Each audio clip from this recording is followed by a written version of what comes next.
job, Calloway! We have a warrant! Step away from the station now! A warrant for what? I'm in the middle of my rounds! For stealing over $214,000 from patients! Oh, so now I'm a thief? I cared for them!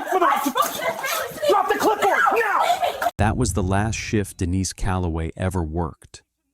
23 years of bedside care ended in 6 minutes in a hallway that she had walked every day since 2011. But the arrest that day was not for one patient.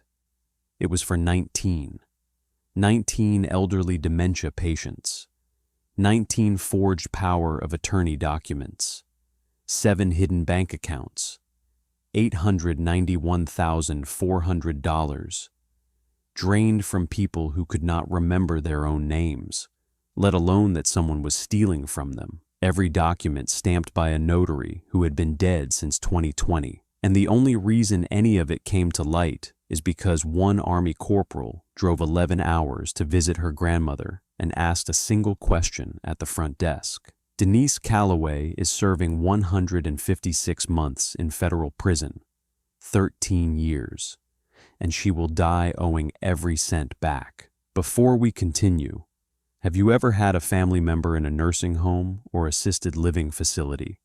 Let us know in the comments. And if you haven't already subscribed to this channel, now's the time. Denise Faye Calloway was born on September 14th, 1976, in the Cedar Grove neighborhood of Shreveport, Louisiana. Her mother, Vivian Calloway, worked the overnight shift at a commercial laundry facility on Greenwood Road, pressing hotel linens for $5.15 an hour. Her father left before her second birthday. Vivian raised Denise and her younger brother, Terrence, in a 2-bedroom shotgun house on Corbett Street, where the window unit only cooled one room at a time, and dinner rotated between red beans, neck bones, and whatever the church pantry had that week. Denise was not a remarkable student. She earned C's and the occasional B at Woodlawn High School, struggled with algebra, and nearly failed chemistry her junior year. But she had one quality that every teacher noted on every report card from kindergarten through 12th grade. She was kind, relentlessly, instinctively kind. She was the girl who walked the younger kids to the bus stop, the one who braided hair for free in the cafeteria, the teenager who spent Saturday mornings at Blessed Sacrament Church spooning jambalaya onto paper plates for the elderly members who couldn't cook for themselves anymore. She graduated in 1994, enrolled at Southern University at Shreveport that fall, with a Pell Grant and a work-study position filing charts at Willis-Knighton Medical Center for $6.50 an hour. It was in that filing room, surrounded by patient histories and intake forms, that Denise decided she wanted to be a nurse. She earned her ADN in 1998, passed the NCLEX on her first attempt. Starting salary at Christus Highland Medical Center, $28,400 a year, the most money anyone in the Calloway family had ever earned. She called her mother from a payphone in the lobby on her first day and said, "Mama, I made it." For the next 8 years, Denise Calloway built a reputation in geriatric care. Her evaluations were consistent. Compassionate bedside manner, patients respond well to her presence, exemplary attendance record. She picked up extra shifts without complaint. She remembered birthdays. She stayed late to sit with patients who were dying alone. In 2006, she earned her BSN through Northwestern State University while working full-time. Her supervisor wrote, "Denise is the kind of nurse families request by name." By 2011, she had been recruited by Magnolia Pines Assisted Living and Memory Care in Bossier City. Starting salary, $52,000. Lead registered nurse, memory care unit. She was 35 years old. She had arrived at the place where she would spend the next 13 years, and where she would steal nearly $900,000 from the people who trusted her most. Magnolia Pines Assisted Living and Memory Care sat on a 6-acre campus off Airline Drive in Bossier City, Louisiana. Red brick buildings, azalea hedges, a decorative pond with a fountain. From the outside, it looked like a place where families could feel good about leaving their parents. The facility housed 142 residents across 3 wings. The memory care unit, Denise's domain, occupied the east wing, 44 beds, every resident diagnosed with cognitive decline, Alzheimer's, vascular dementia, Lewy body, frontotemporal degeneration. People who could not reliably tell you what year it was, what they had eaten for breakfast, or whether someone had visited them that week. That cognitive vulnerability was the foundation of everything that followed. Each resident's financial affairs are governed by a designated responsible party, a family member, guardian, or court-appointed conservator, who signs a power of attorney kept on file. The business office processes payments. Nurses and clinical staff have no role in financial matters. 0. The separation exists specifically to prevent exploitation. But Magnolia Pines had a structural problem. The business office was staffed by 2 people managing billing, insurance, and Medicaid for all 142 residents. Turnover was constant. The admin position changed hands 4 times between 2012 and 2016. Filing was backlogged. Power of attorney documents were stored in physical folders in an unlocked cabinet that clinical staff accessed regularly. No electronic document management, no audit trail, no verification protocol when financial documents were updated. The system ran on trust, and the most trusted person in that building was Denise Calloway. The first documented theft occurred on March 7, 2013. Denise accessed the file of a resident named Clarence Hadley, 81 years old, retired postal worker, advanced Alzheimer's, no living children. His only listed contact was a nephew in Houston who visited once a year at Thanksgiving. She removed Clarence's power of attorney and replaced it with one listing herself as his financial representative. The notary stamp belonged to Brenda Thibodeau Carrier, a licensed notary in Caddo Parish, and a member of Denise's church. Within 2 weeks, she had redirected Clarence's Social Security deposits, $1,847 per month, into a secondary account at Red River Credit Union on Benton Road. Over 14 months, she drained $25,858 before his nephew noticed the room had been downgraded. The nephew called, was told a new power of attorney was on file. He assumed another family member had intervened. No one investigated. Denise learned from Clarence Hadley. She refined the method. By 2015, she had targeted 4 more residents: Dorothy Fan, Eugene Lattimore, Mabel Strickland, and a woman whose family asked that her name be withheld during proceedings. Each one followed the same pattern. Each one shared 3 characteristics: advanced cognitive decline, minimal family contact, and Social Security or pension income depositing automatically into accounts that no one was monitoring. The method was deliberate. She would identify the resident during intake, study their visitor logs, wait, sometimes 6 months, sometimes a full year, until she was certain that no family member was paying close attention. Then she would swap the power of attorney, redirect the deposits, open a new account, or add a new payee, and every month the money would flow. She never took everything at once. That was the discipline that made it work. She skimmed, 1,200 here, 2,000 there, enough to fund a life that a nurse making $52,000 should not have been living, but not enough to trigger an automatic fraud alert at any single bank. She staggered the accounts across 3 credit unions and 2 regional banks. She paid her car note in cash. She renovated her kitchen with a contractor who accepted money orders. By 2018, she had expanded to 11 residents. The total was climbing past $400,000. She was buying designer handbags at Dillard's in Bossier City. She took a cruise to Cozumel, She put a down payment on a 3-bedroom house in the Ellerbay Road Estates subdivision, a neighborhood where the average home price was $310,000. Her colleagues assumed her husband had money. Denise wasn't married. She had never been married. No one at Magnolia Pines questioned Denise Calloway's lifestyle. She had been there longer than anyone except the maintenance supervisor. She trained the new hires. She organized the staff holiday parties. She was the nurse that the state inspectors asked to shadow during annual reviews because she always knew the protocols, always had the charts updated, always had a kind word for every resident on the floor. She knew which cameras had blind spots. She knew which filing cabinets were checked during audits and which ones weren't. She knew that the business office closed at 4:30 p.m. every day and that the night shift supervisor never once opened a financial file in 12 years of employment. She knew the system better than the people who built it, and every single one of her victims had dementia.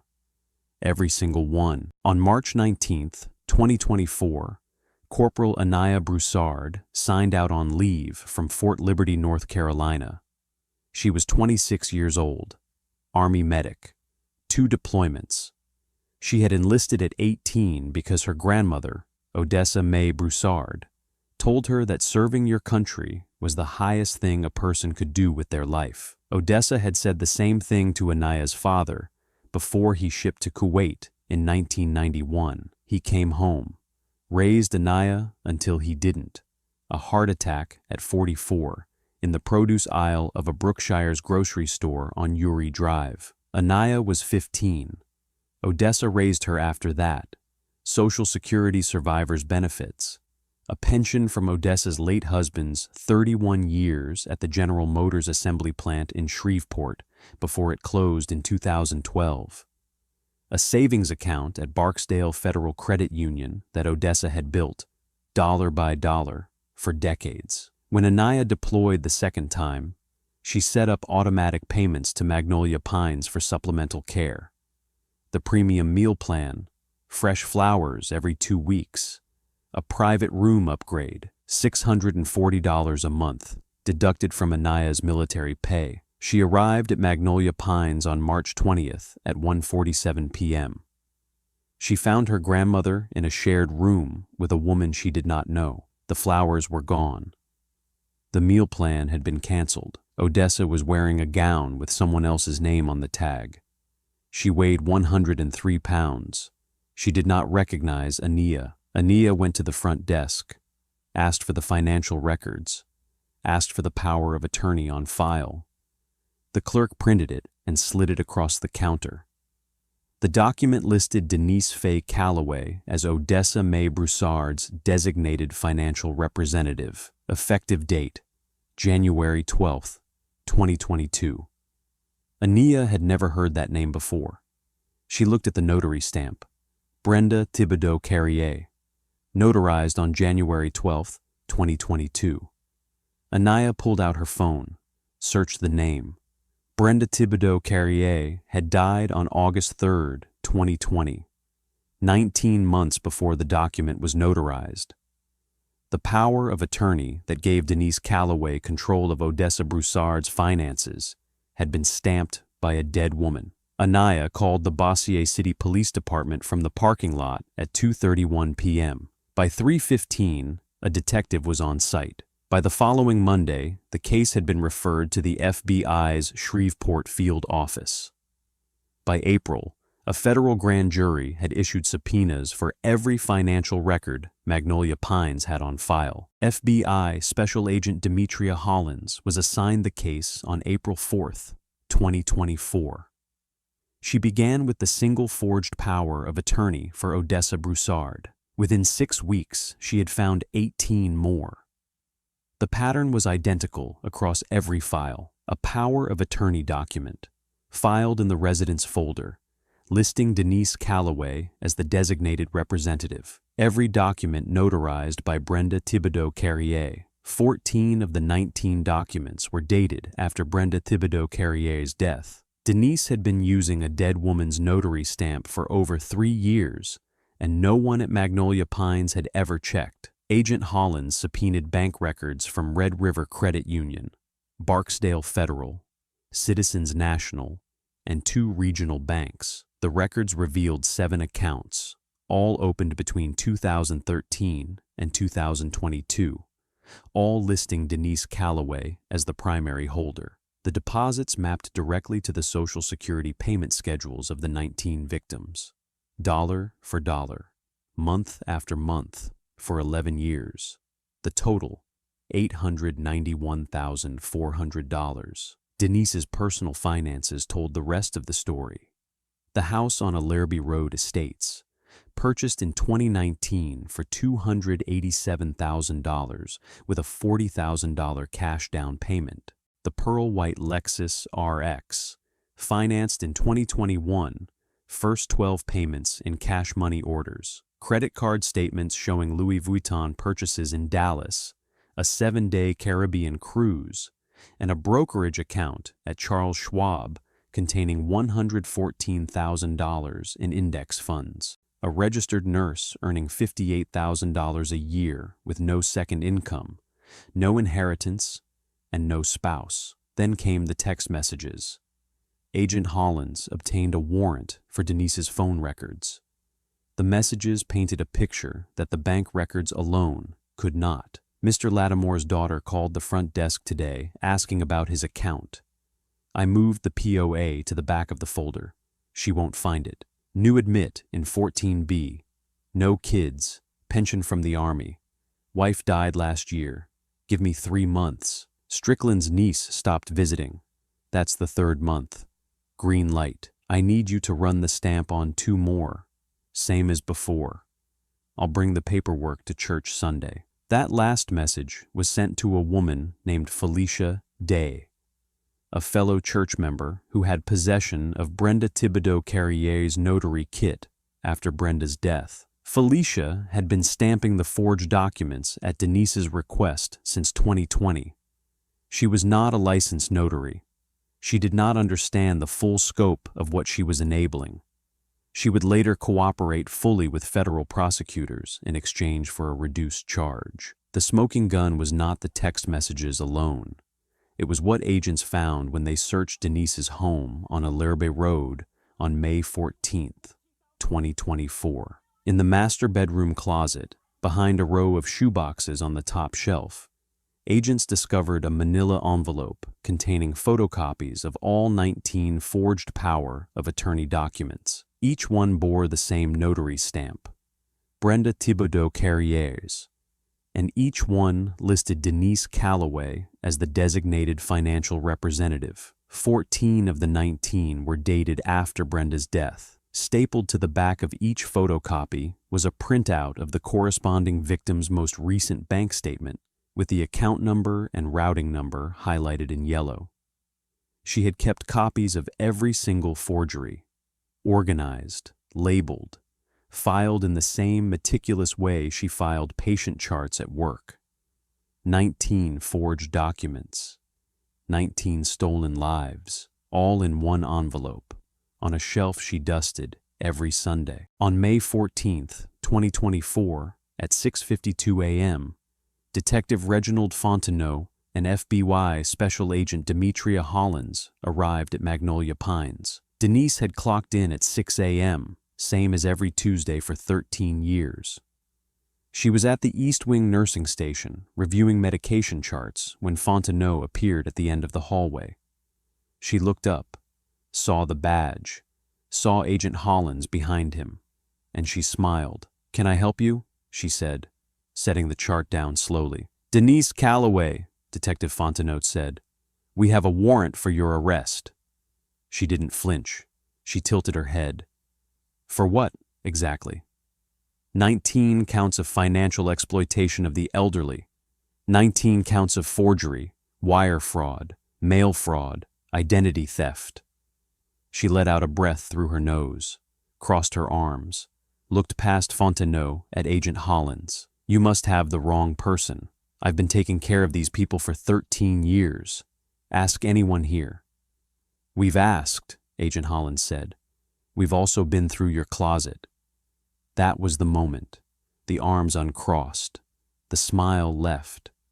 Her eyes went to the counter, then to the hallway, then to the floor.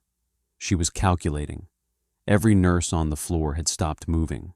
Every aide was watching from a doorway. "Those families," Denise said quietly, "those families left them here to rot. Nobody came. Nobody called. I was the one who held their hands. I was the one who changed their sheets at 3 a.m. I was all they had." "And you stole from them," Fontenot said. Denise Calloway did not respond. She placed both palms flat on the counter, lowered her head, and said, "I want to speak with an attorney." She was handcuffed at the nursing station at 6:58 a.m. in front of the residents she had cared for and stolen from for over a decade. On June 19, 2024, a federal grand jury in the Western District of Louisiana returned a 47-count indictment against Denise Faye Calloway. The charges: 19 counts of financial exploitation of the elderly under Louisiana Revised Statute 1493.4, 19 counts of forgery, 4 counts of wire fraud under 18 U.S.C. Section 1343, 3 counts of mail fraud under 18 U.S.C. Section 1341, and 2 counts of aggravated identity theft under 18 U.S.C. Section 1028A. A separate indictment charged Felicia Day with 1 count of conspiracy and 4 counts of forgery. Day entered a cooperation agreement within 3 weeks. Denise's defense attorney, Nolan Thibodeau, filed a motion to suppress the forged documents found in her home, arguing the warrant was overly broad. Judge Harold Millsap denied it in a 4-page ruling. A motion to sever charges into individual trials, denied. A motion for change of venue, denied. The trial began on September 9th, 2024, in the federal courthouse on Fannin Street in Shreveport. It lasted 11 days. A USA Patricia Kwan called 31 witnesses, 15 family members, 4 Magnolia Pines employees, 3 bank officials, 2 forensic accountants. Agent Hollins testified for 6 hours across 2 days. The manila envelope and its contents were entered as Government Exhibit 1. Corporal Anaya Broussard testified on September 14th. She described finding her grandmother 22 pounds lighter in a shared room, wearing another patient's gown. She described the moment she saw a stranger's name on the power of attorney. She described searching for the notary's name and finding an obituary. "I served 2 tours overseas protecting people I never met," Anaya said. "And while I was gone, this woman was robbing the person I love most in the world. A woman who can't even remember my name anymore. And she knew that. She counted on that." The family of Eugene Lattimore, a 91-year-old Korean War veteran whose $34,000 in savings had been drained, submitted a written statement. "Our father served this country for 22 years. He survived combat. He survived losing his wife. He did not survive the betrayal of the woman he called his angel. He died believing someone was taking care of him. No one was." The defense called 3 character witnesses: a pastor, a former colleague, and Denise's brother. All testified she was a good person.